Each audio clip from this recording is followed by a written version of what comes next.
In Gatwick, a flight has just arrived from Trinidad. It's a well-known source of cocaine, and sniffer dog Rossi has just seconds to pick out any smugglers hiding amongst the innocent passengers. It'll be all right. Okay, thank you. The voice looks right into the Thank you. That's it, all done. Suddenly, Rossi picks up a scent and targets a woman in a white jumper.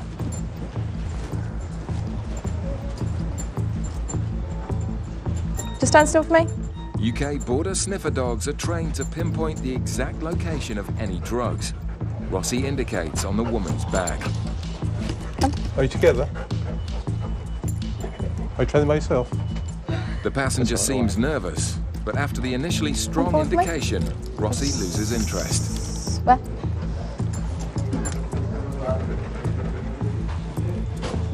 Okay, thank you, madam. That's fine, thank you.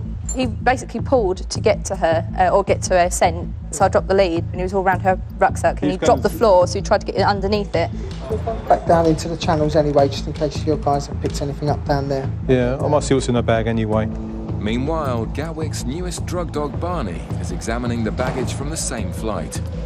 Barney gives his strongest indication yet on this black and white spotted suitcase. I've got a feeling it could be this lady here. Officers watch as the same woman collects the bag. And it is. All right, thank you. With two separate indications, the officers think she must be smuggling cocaine. The team must keep the suspect under surveillance to make sure she doesn't slip away. But surprisingly, it's her who approaches the officers to ask for some directions.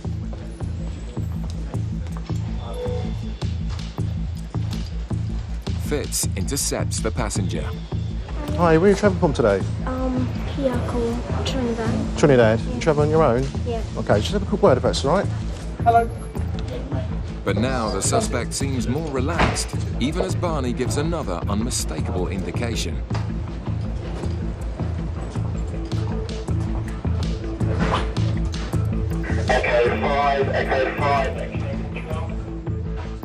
The sniffer dogs believe the bags contain cocaine, but now it's up to Fitz to find it.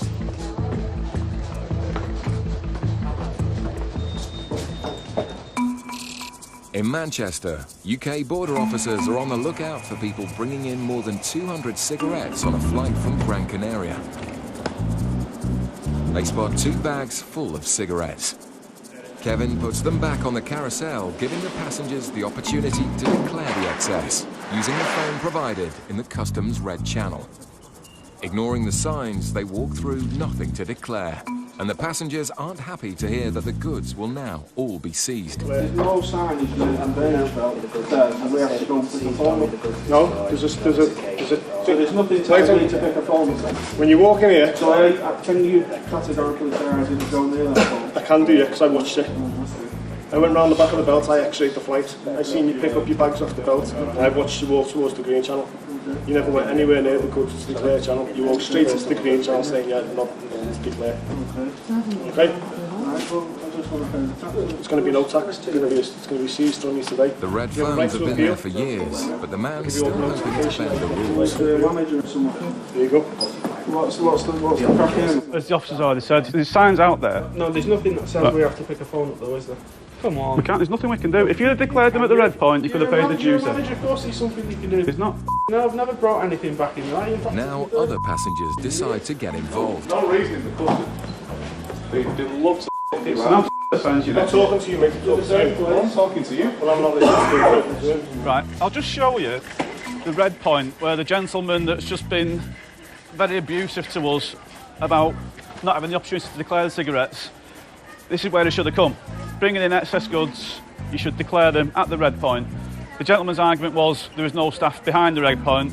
We tried to explain that there's a red phone there for him to use, and he said, well, he shouldn't have to do that. There's no signs telling you to do that. And there quite clearly is. It says there, goods to declare, you will speak to an officer or make your declaration using the red telephone. So, he's not got a leg to stand on, I'm afraid. And now the man decides to turn It's nasty. just the fact that, you know, you've got an asshole like you, and you've got a manager who's got no discretion. You're not going to be sweeping the floor. Unfortunately, that's the way people get. It's just, they get upset because they're having a cigarette seized from them. Despite clearly being guilty, the men haven't finished abusing the officers just yet. Back in Gatwick, the suspected cocaine smuggler picked out by the sniffer dogs is now being searched. They did this over there, so it doesn't matter what Sorry. how you pack it back or whatever. Right, oh, okay. Because they pretty much messed it up.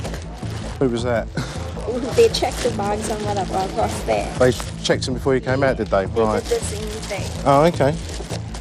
So they pretty much messed it up. So. Right. With 3 separate sniffer dog indications on the bags. Okay, I just need to do a quick x-ray of your suitcase, all right? Yeah. UK border officer Fitz is convinced he'll find something inside. All right, doesn't seem to give us that much information about it, so probably have to do a further examination. I'll take it to the tool room and have a look, have a closer look, actually. Surprisingly, Fitz can find no sign of cocaine. And even the drug swab is clear. Right, they actually ascertain there's nothing in there. No, which is a bit of a shame, really, as it was a good indication by the dogs, I must admit. It's disappointing, but with such strong suspicions, Fitz isn't willing to give up the search just yet. That's the game that you plug into the television. Right. It's a games console dance mat, but something doesn't add up. Has you got a PlayStation with her? No. So why would you have one of these anyway? Yeah. Right, round 2. I mean, it is heavy as hell. Fitz then spots the clue he's been after. The actual casing looks like it's already been removed once before.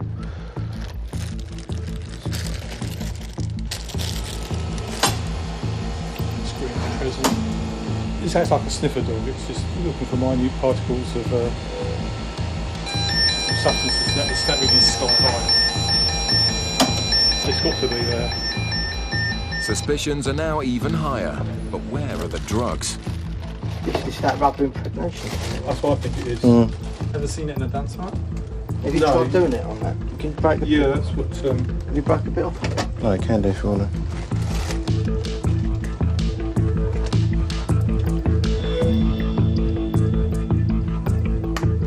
The material's gone blue.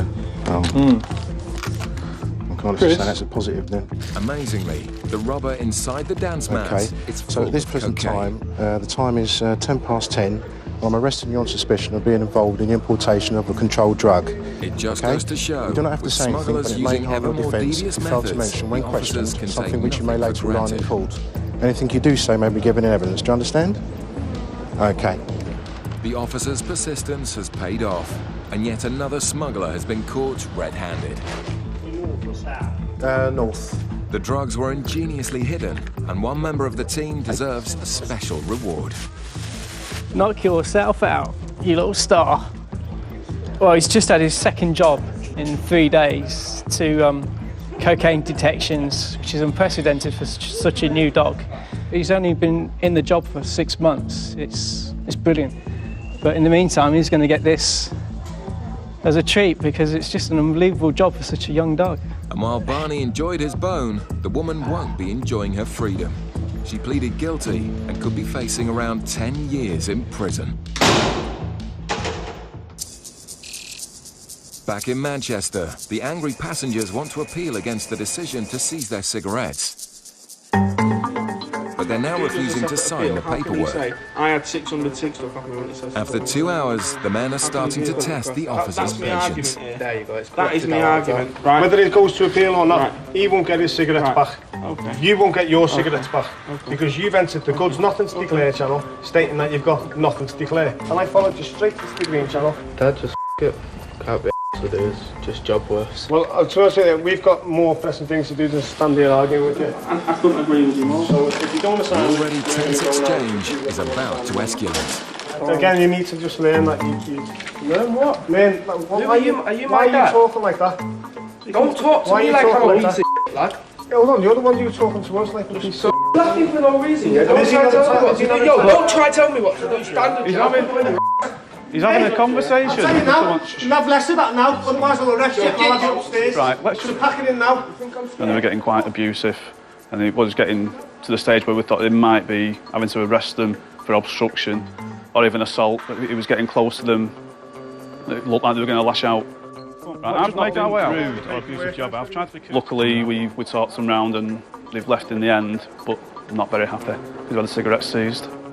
Just straight down there and then round to your left. The illegal cigarettes will now be destroyed.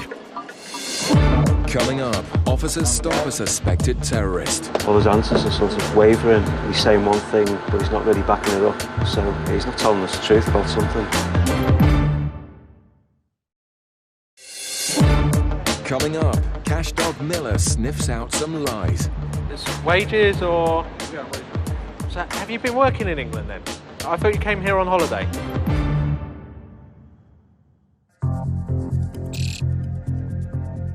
In Manchester's Terminal 2, a flight has just touched down from Dubai. A man acting strangely has been intercepted by the UK border officers. Inside the suspect's bags, Gary has found flight manuals and pilot training information. He's just looking very edgy, very nervous, but he's got all sorts of literature on planes. He says he's just an enthusiast, but he says it looks too detailed, really. It looks like confidential stuff. So, for you to draw a flight desk simulation of planes, where are you getting that information from? Internet. So everything that you've got in front of me here, you have copied from the internet. What? The internet, yeah. All the stuff that you have in here. Yeah. It's just something very, very strange. Yeah. So you just have a look at him and he wants to go. I know he's looking at you. The gentleman come through off the Dubai flight, some single traveller. He seemed nervous in the way he was entering the channels, head down, sluggish walking, avoiding eye contact with me, to be honest. Basically found a lot of literature with regards to flying, flight schools, avionics of the plane, and various courses with regards to cabin crew. As Gary digs deeper, the details become more and more incriminating. Why have you got information about fighter planes? Well, combat planes, weapons. well, these were. I was interested during the RAF once. You were interested in what, sorry? Joined the RAF for Royal Air Force. Okay, so you're trying to self-teach yourself by learning from the internet how to fly planes. No, not from that. I'm just getting some information from the internet. That's what I'm doing. So you're just getting some information. The man's lack of answers is worrying Gary. Of aircraft by the looks of all this stuff. I'm just making a book, that's all. So you're now making a book? No, I'm not making a book. What I'm doing is I go on these planes all the time. You can see my passport. I went to flying school in Bangladesh. The aircrafts were too old. What was the name of the flying school? Bangladesh flying school. Okay, how long were you at Bangladesh flying school for? No, I wasn't there for long. I just went to see. You just told me you were at flying school. Yeah, I went there to see the aircraft. That's all. Just to look at this stuff. So weren't taught anything in lessons at all? No, I've not took any trial lessons. Well, I'm not doing anything wrong. I'm not. Okay, like I asked you before, are you just sort of learning to be a pilot from information you were downloading from the internet? No. I mean, so where's all this information? I've made them. I've collected. No one helped me. That's all I can say. Well, I mean, I'm no sort of aircraft specialist, but some of this seems quite sensitive. If this got in the wrong hands, it could be quite. Gary finds a hard drive with more aircraft data. Just aircrafts that you've downloaded off the internet. Yeah. When did you last go to Bangladesh before this trip? The man's odd behaviour and contradictions are increasingly alarming. Yeah, I don't remember. Don't remember. You said you travel all the time. Yeah, I do, but it's a passport thing. I remember when travel. You're not making sense, really. The man's answers are becoming more vague, and his story sounds stranger all the time. When I was young, I went to college, school, I had friends, but I've lost everything. I lost my friends, mates, everything, everyone's gone. Doesn't seem to be able to back anything up that he's talking about. all his answers are sort of wavering. He's saying one thing, but he's not really backing it up and backtracking on things. So he's not telling us the truth about something. So we're going to swab his bag, screen it for explosives. The officers believe the man may be involved in terrorist activities, and the suspect is saying nothing to explain the documents.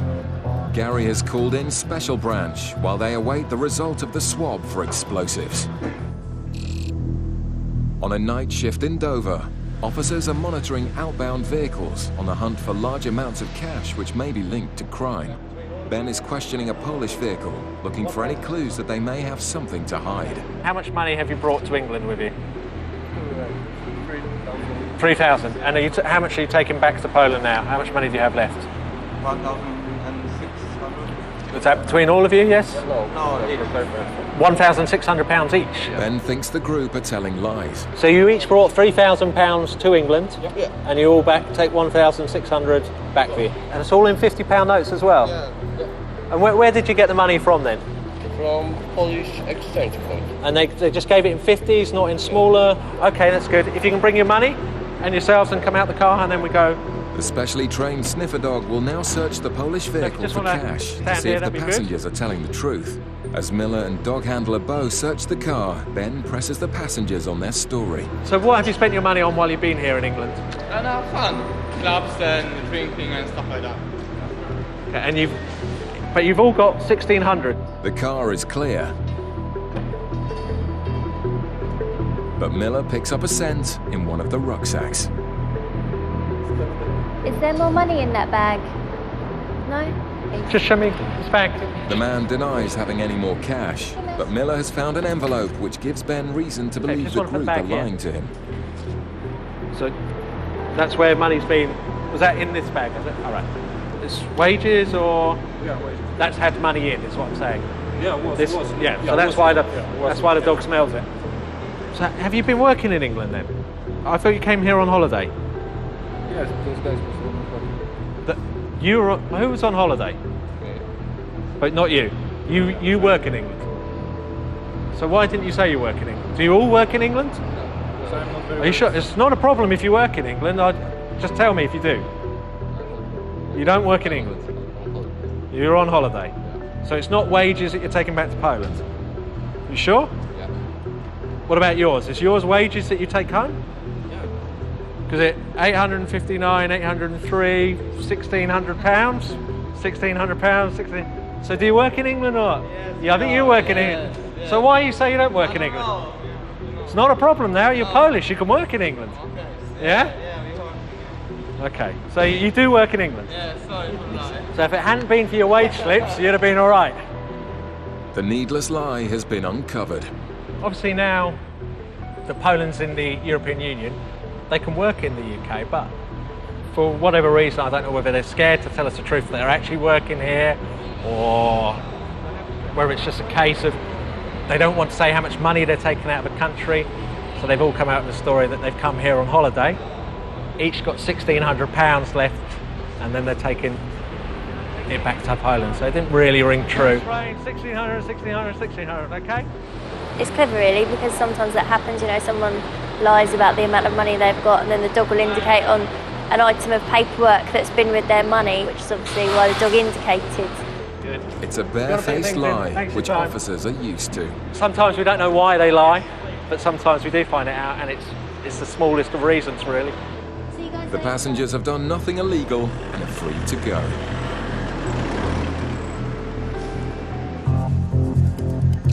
In Manchester, the officers are dealing with something potentially far more serious. They've stopped a passenger with a bag full of sensitive aircraft data. The explosive swab found no trace, but now they found evidence of multiple foreign trips paid for by someone else.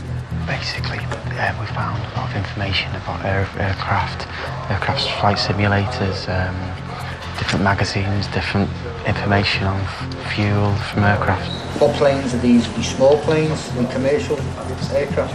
No.